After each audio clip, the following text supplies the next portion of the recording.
अस्सलाम वालेकुम स्टूडेंट्स। मेरे पास जो है वो 9 की केमिस्ट्री के शॉर्ट न्यूमेरिकल्स हैं। ठीक है, हमारे पास कुछ इंपॉर्टेंट न्यूमेरिकल्स हैं, बहुत कम ही टॉपिक्स हैं 9 की केमिस्ट्री में न्यूमेरिकल्स के। उसके कुछ इंपॉर्टेंट क्वेश्चन हैं, आपने ये कर लेने लाजमी सारे, तो आपके जो है फाइनल एग्जाम में आराम से न्यूमेरिकल का जो पार्ट होता है क्वेश्चन वो इजीली अटेम्प्ट हो जाएगा। ठीक है, स्टार्ट करते हैं। इसका जो है क्वेश्चन नंबर 1, और इंशाल्लाह यही क्वेश्चन जो है वो पेपर में भी आएंगे क्योंकि ये इंपॉर्टेंट क्वेश्चन है।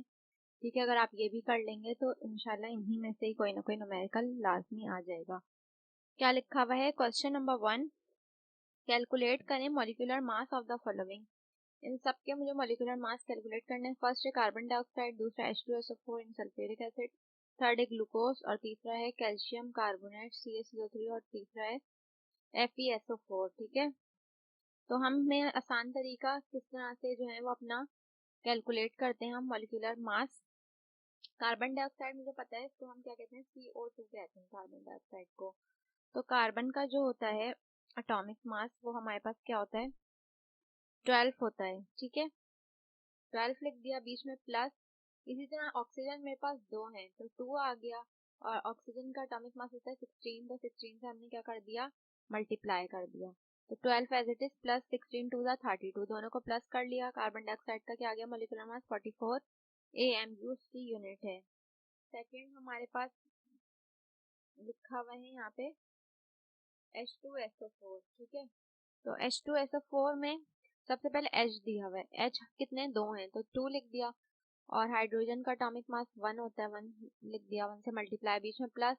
सल्फर का एटॉमिक मास होता है क्या, 32, प्लस ऑक्सीजन कितने, 4 हैं, और ऑक्सीजन का एटॉमिक मास होता है 16, तो 16 को मल्टीप्लाई कर दिया। सही है, जितना भी नंबर नीचे है उसको उसके एटॉमिक मास से मल्टीप्लाई करना है। अगर कोई नंबर नहीं है तो डायरेक्ट एटॉमिक मास लिख देना, बीच में क्या लगेगा, प्लस।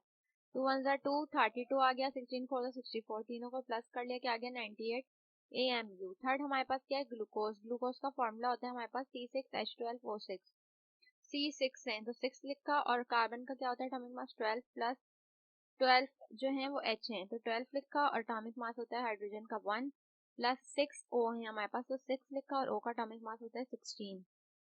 12 को 6 से मल्टीप्लाई किया, 12 को 1 से, फिर 6 को 16 से, तीनों नंबर्स आ गए, तीनों को प्लस कर लिया, तो हमारे पास हो गया क्या, 180 AMU। इसी तरह नेक्स्ट मेरे पास क्या है, कैल्शियम कार्बोनेट। ठीक है, तो यहाँ पर कैल्शियम का हमारे पास एटॉमिक मास कितना होता है 40, प्लस कार्बन का कितना होता है 12, ओ कितने 3 है तो 3 लिखा, और उसका एटॉमिक मास से 16 से मल्टीप्लाई कर दिया। 40 एज 12 एज 16 3 48, तीनों को प्लस कर लिया, क्या आ जाएगा 100 AMU। लास्ट मेरे पास क्या है, FeSO4। ठीक है, तो F का कितना होता है 52 होता है एटॉमिक मास, इसका 32 होता है, O 4 है तो 4 बाहर लिख के उसका एटॉमिक मास से मल्टीप्लाई कर दिया। ये एज इट इज, ये भी एज इट इज, 16 4 64, तीनों को प्लस कर लिया, क्या आ गया 148 AMU। तो ये तो इजी सा क्वेश्चन था। इसी तरह से किसी भी आपको कंपाउंड का या किसी भी मॉलिक्यूल का दे दें तो उसका एटॉमिक मास अगर आपको याद होगा तो आराम से ये इजीली कैलकुलेट हो जाएगा। ठीक है, बेसिक एलिमेंट्स के आपने याद कर लेना एटॉमिक मास। नेक्स्ट हमारे पास क्या है, question 2, calculate the number of moles in 10 gram of chlorine gas. Number of moles जो है वो मुझे मालूम करने, तो डेटा बना लेंगे। सवाल में दो ही बातें कही हुई कि नंबर ऑफ मोल्स मालूम करने और मास, यानी ग्राम में मास होता है। मास कितना दिया हुआ है क्लोरीन गैस का, 10 ग्राम दिया हुआ है। तो नंबर ऑफ मोल्स मालूम करने का हमारे पास फॉर्मूला होता है क्या, mass of substance divided by molecular mass. Mass हमें गिवन है कितना 10, मॉलिक्यूलर मास अभी हमने पीछे निकालना सीखा है, क्लोरीन गैस है तो क्लोरीन डायटोमिक फॉर्म में ही पाया जाता है। ठीक है, Cl2 है तो यहाँ पे Cl कितने हैं 2 है, और क्लोरीन का जो एटॉमिक मास है वो 34 है, तो 2 को 34 से मल्टीप्लाई कर लेंगे, क्या हो जाएगा 68। ठीक है, तो मॉलिक्यूलर मास क्या आ जाएगा 68, तो मास को 68 से डिवाइड कर देंगे, मास 10 था, दोनों को डिवाइड कर दिया, नंबर ऑफ मोल्स कितना है 0.147 नंबर, और एंड में इसके क्या लिखते हैं, मोल्स किसके, Cl2 के कैलकुलेट किए तो मोल्स ऑफ Cl2। क्वेश्चन 3 हमारे पास लिखा हुआ है, calculate the number of moles in 5 gram of sodium carbonate. इसमें भी अगेन मास दिया हुआ है और नंबर ऑफ मोल्स क्या करने हैं, हमने कैलकुलेट करने हैं। नंबर ऑफ मोल्स हमने क्वेश्चन मार्क दे लिया, मास कितना दिया 5 ग्राम, वही फॉर्मूला लिखा, नंबर ऑफ मोल्स बराबर है मास अपॉन मॉलिक्यूलर मास, मास 5 है मॉलिक्यूलर मास हमारे पास कंपाउंड क्या दिया हुआ है, NaCO3। तो Na का एटॉमिक मास होता है 23 प्लस कार्बन का कितना होता है 12, O3 है तो 3 लिखा और उसका एटॉमिक मास क्या होता है 16, 16 3 का क्या हो गया 48, तीनों को प्लस कर लिया क्या आ गया 83, 83 से इसको डिवाइड किया 5 को तो हमारे पास आ गया 0.060 मोल्स ऑफ NaCO3। तो ये हमारे पास आंसर आ गया। ठीक है, क्वेश्चन नंबर 4 मेरे पास लिखा हुआ है calculate the mass in 2 mole of carbon. Mass आप कैलकुलेट करना है, मोल हमें दिए हुए हैं, सही है, तो उसी फॉर्मूले से होगा, सिर्फ हम मोल्स निकालेंगे और मास निकालेंगे और मोल्स हमें दिए हुए। मास फाइंड करना है, नंबर ऑफ मोल्स कितने हैं 2 मोल। ठीक है, कार्बन है, कार्बन की बात हो रही है, कार्बन का पता है एटॉमिक मास क्या होता है 12, तो वही फॉर्मूला लगाया, नंबर ऑफ मोल्स बराबर है mass upon molecular mass. Number of moles दिया 2 लिख लिया, मास नहीं पता, मॉलिक्यूलर मास कितना है 12, 12 डिवाइड हो रहा है, यहाँ जाके मल्टीप्लाई हो जाएगा, 12 2 का क्या हो गया 24, तो मास कितना आ गया कार्बन का 24 ग्राम। अब नेक्स्ट हमारे पास क्या है, calculate the atom present in 9.2 gram of calcium. अब मॉलिक्यूल की बात नहीं हो रही, एटम की बात हो रही है। कैल्शियम के एटम का मास दिया हुआ है, नंबर ऑफ एटम है कैलकुलेट करने, तो number of atom question mark और मास कितना दिया 9.2 ग्राम। इसका फॉर्मूला होता है नंबर ऑफ एटम मालूम करने का Na, जो एवोगैड्रो नंबर होता है उसको मल्टीप्लाई कर दें मास से और डिवाइड करें किससे, एटॉमिक मास से। तो Na की फिक्स वैल्यू होती है क्या होती है 6.02 x 23 multiply by mass, mass given है डेटा में। ठीक है, एटॉमिक मास कैल्शियम की बात हो रही है, कैल्शियम का एटॉमिक मास क्या होता है 40, 40 लिख दिया, इसको 9.2 से मल्टीप्लाई करके 40 से डिवाइड करेंगे, नंबर ऑफ एटम क्या आ गया 1.384 x 23 atoms of calcium. Next हमारे पास क्या लिखा हुआ है, क्वेश्चन नंबर 6 लिखा हुआ है calculate the number of molecules in 10 gram of sulphuric acid. Number of molecule मालूम करने सल्फ्यूरिक एसिड में, तो नंबर ऑफ मॉलिक्यूल लिख के क्वेश्चन मार्क आ गया, सही है। मास हमें डेटा में गिवन है कितना 10 ग्राम दिया हुआ है मास। अब नंबर ऑफ एटम नहीं है यहाँ पे बल्कि नंबर ऑफ मॉलिक्यूल है। नंबर ऑफ मॉलिक्यूल का फॉर्मूला अलग होता है, नंबर ऑफ मॉलिक्यूल कैलकुलेट करने का फॉर्मूला है number of moles multiply by Na, लेकिन हमें क्वेश्चन में जो है वो नंबर ऑफ मोल्स नहीं दिए हुए, तो हम पहले नंबर ऑफ मोल्स निकालेंगे। ठीक है, तो इसको मैंने इक्वेशन 1 कह दिया। नंबर ऑफ मोल्स निकालने का आसान तरीका क्या है, मास डिवाइडेड बाय मॉलिक्यूलर मास। तो मास हमें गिवन है 10 और मॉलिक्यूलर मास किसका निकालेंगे, सल्फ्यूरिक एसिड। सल्फ्यूरिक एसिड हमें पता है फॉर्मूला क्या होता है H2SO4, H2 है एटॉमिक मास 1 है, S कितना होता है एटॉमिक मास 32, 4 O4 है और मल्टीप्लाई बाय एटॉमिक मास कितना होता है 16, 16 4 द 64, यहाँ 2 1 2, तीनों को प्लस कर लिया, क्या आ गया 98 आ गया। तो मॉलिक्यूलर मास कितना आ गया यहाँ पे 98, 10 को 98 से डिवाइड किया, क्या आ गया 0.10, नंबर ऑफ मोल्स निकल गए 0.10, तो इस फॉर्मूले में पुट कर देंगे number of molecule, number of mole की जो उसकी वैल्यू और Na की वैल्यू फिक्स होती है 6.02 x 23, दोनों को मल्टीप्लाई कर लिया तो हमारे पास क्या आ गया 0.602 x 23, पॉइंट को हम 6 के बाद ले आएंगे तो ये एक नंबर आगे आ जाएगा, तो एक्सपोनेंट 22 बन जाएगा। तो इस तरह से भी लिख सकते हैं, ऐसे भी लिख सकते हैं, दोनों सही है। सही है, नेक्स्ट हमारे पास क्या क्वेश्चन है, how many moles are required to prepare 4 gram of H2SO4। Number of moles ही मालूम करने, हाउ मेनी मोल्स कहा हुआ है क्योंकि ठीक है, और मास कितना दिया हुआ है 40 ग्राम दिया हुआ है H2SO4 का, तो यहाँ पे मास लिख दिया मैंने 40 ग्राम। नंबर ऑफ मोल्स का वही जो स्टार्टिंग से फॉर्मूला है, mass divided by molecular mass, mass given है, मॉलिक्यूलर मास जो है H2SO4 का ऊपर निकाला है अभी 98 होता है, 98 से इसको डिवाइड कर दिया, क्या आ गया 0.408 मोल्स ऑफ H2SO4। तो ये हो गया सवाल कंप्लीट, हमारे पास नंबर ऑफ मोल्स वाले कंप्लीट हो गए। नेक्स्ट हमारे पास है क्वेश्चन नंबर 8, क्या लिखा है, the pressure of a gas is 3 atmosphere and the volume is 5 litre. Pressure हमें क्या दिया हुआ है 3 और वॉल्यूम दिया हुआ है 5। फिर क्या लिखा है, the pressure is reduce, pressure जो है वो कम हो गया और कितना हो गया 2 एटमॉस्फेयर हो गया, तो फिर वॉल्यूम क्या होगा। तो पहले हमारा जो प्रेशर उसको P1 कह देते हैं और पहले वॉल्यूम को हम क्या कह देते हैं V1 कह देते हैं। फिर अगेन दूसरा प्रेशर को हम P2 कह देते हैं और दूसरा वॉल्यूम जो हमें मालूम करना उसमें क्वेश्चन मार्क V2 डाल के क्वेश्चन मार्क। तो हमारे पास फॉर्मूला होता है किसका, बॉयल्स लॉ से निकलता है क्या, P1 V1 बराबर किसके होता है P2 V2 के। तो हमें V2 मालूम करना है तो P2 यहाँ जाके क्या हो जाएगा डिवाइड हो जाएगा, ये आ गया डिवाइड में, सबकी वैल्यू पुट कर ली, 3 5 का क्या होता है 15 डिवाइडेड बाय 2, तो आंसर आ जाएगा 7.5 लीटर आ जाएगा वॉल्यूम हमारे पास। ठीक है, नेक्स्ट हमारे पास क्या क्वेश्चन है, लिखा हुआ है 600 ml sample of gas is heated from 27 degree centigrade at constant pressure, what is it's final volume. हमारे पास एक टेम्परेचर दिया हुआ है कितना 600 ml का, सॉरी वो वॉल्यूम दिया हुआ है कितना 600 ml का, वॉल्यूम एक ही दिया हुआ है तो उसको V1 कह दिया, सही है। टेम्परेचर दो है, एक 27 है, ठीक है 27 डिग्री है, और दूसरा जो है वो 77। यहाँ पे गिवन, अच्छा यहाँ पे क्वेश्चन में लिख लेंगे दो टेम्परेचर है क्योंकि यहाँ पे डेटा में दो लिखे हुए हैं, यहाँ पे दूसरा भी होगा, उसको कंप्लीट कर लीजिएगा इस क्वेश्चन को। Sample is heated from 27 degree constant pressure, what it's final volume. तो यहाँ पे सेंटीग्रेड में टेम्परेचर तो 273 ऐड करके उसको केल्विन में कर लेंगे।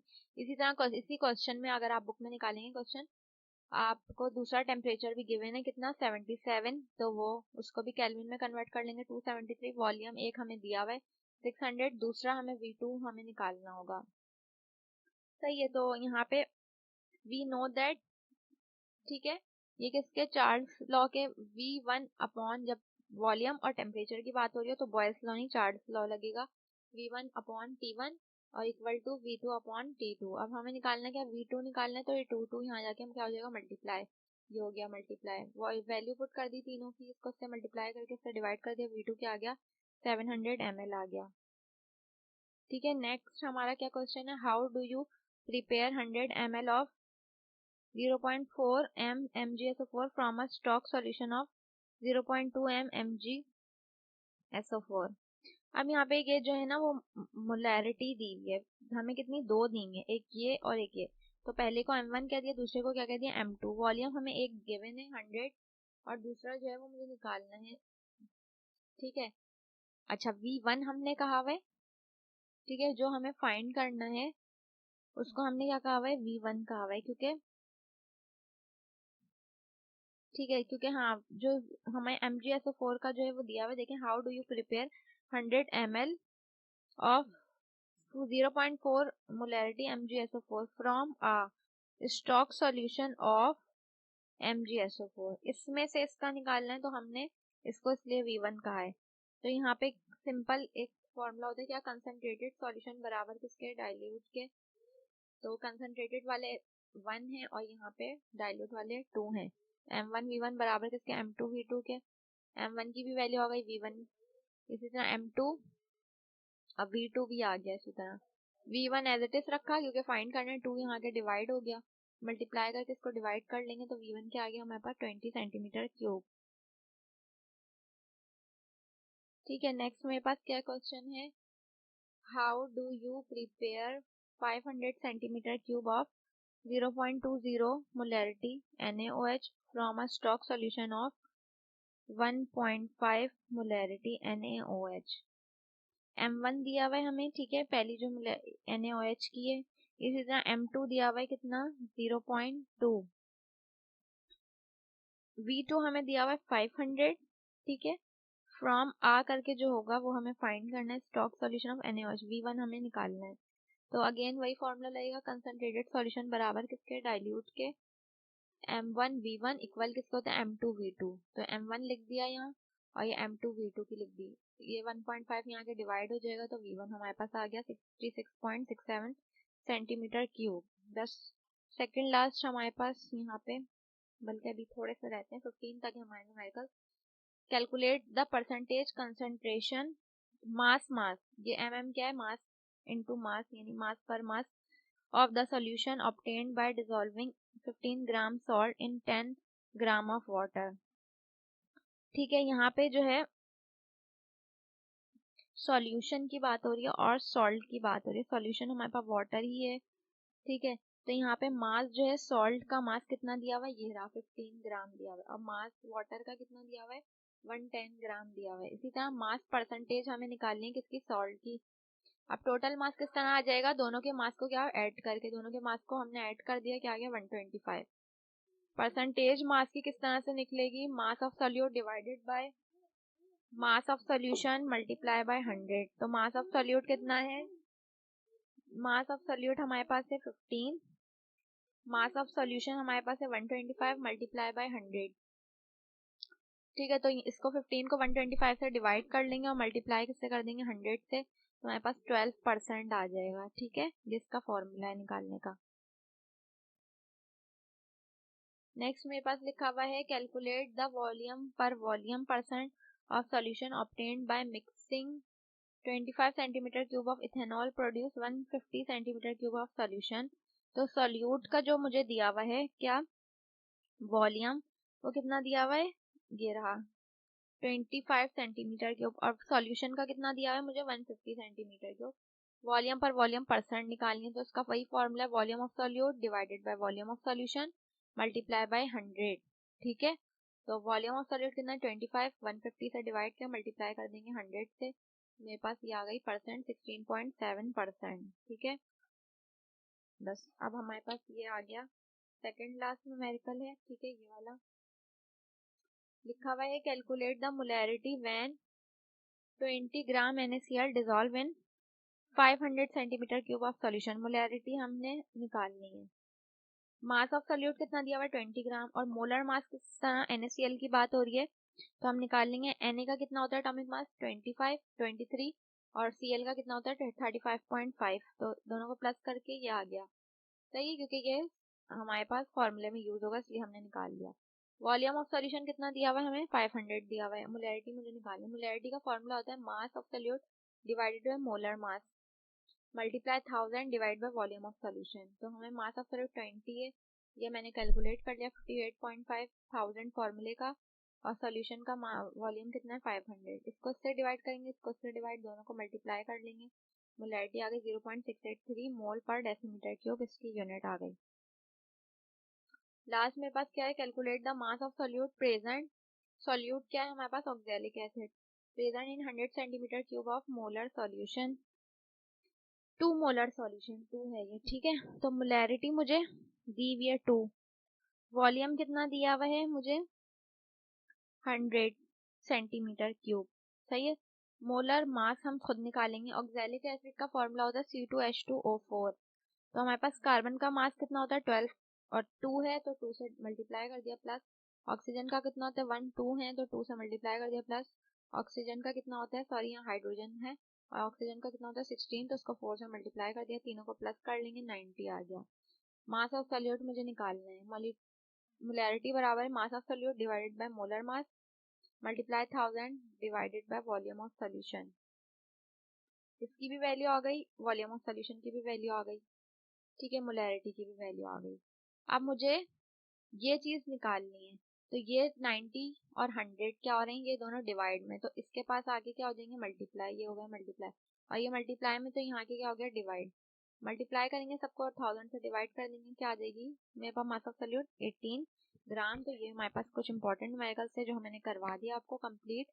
आप इसकी भी प्रैक्टिस कर लेंगे तो आसानी के साथ आपके सामान न्यूमेरिकल्स जो हैं वो हो जाएंगे। कुछ प्रैक्टिस क्वेश्चन भी दे देंगे बाकी साथ ही। अब तक के लिए इतना ही, अल्लाह हाफिज़।